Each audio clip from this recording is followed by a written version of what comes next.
So the question is, what are various aspects of divorce that make it more challenging to disciple a child or teenager into a fully devoted follower of Christ?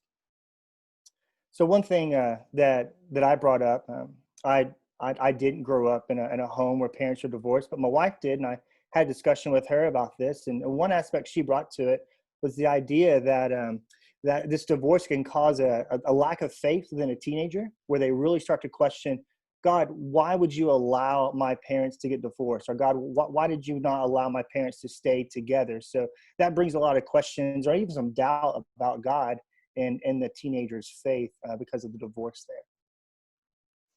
Yeah, and one of the things that I brought up is divorce busts up a lot of pictures that God sets up in the scriptures. Well, one is the church, right? Jesus's relationship to the church is a picture that marriage models, and so when marriage breaks, then no doubt there's a question of, well, if this can break, can the relationship with Jesus and the church break? Or even the picture of a father. If God is our father and my dad left, does that mean that God would leave? Or if my dad was unfaithful, does that mean that God is unfaithful? All of these things just create hurdles for teenagers as they try to navigate life as a disciple.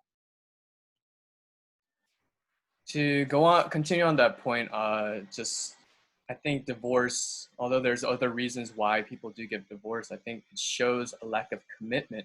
And what it means to be a disciple of Christ is we have to have commitment, but understanding that we can just end a marriage just simply because of differences. I think this type of mentality, although there are different reasons why, let's say this type of marriage was broken up because of this, I think I think Matt said earlier, it's like a consumer type of mindset that they have. If I don't like it, I'm just going to throw it away. And I think that lack of understanding what true commitment is about, I think that can really skew what it means to be a disciple of Christ.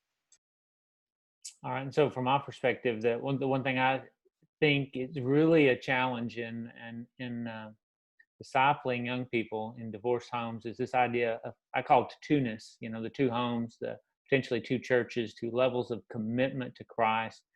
I think that anytime you have uh, something that's not unified, especially as important as a family, the nuclear family, mom, dad is, when they're not on the same page, the kids are going to suffer. I mean, even if it's a regular marriage, if it's a normal family, and dad thinks one thing about money and mom thinks another thing about money, you're gonna have struggles. The kids are gonna have struggles, and when you multiply that over two households and maybe two new sets of rules and two levels of commitment to Christ, that it just exponentially exacerbates the problem of creating a disciple who's devoted to Jesus. And I think we have to be very careful about how we go about that. And you guys have offered some great solutions for that too. But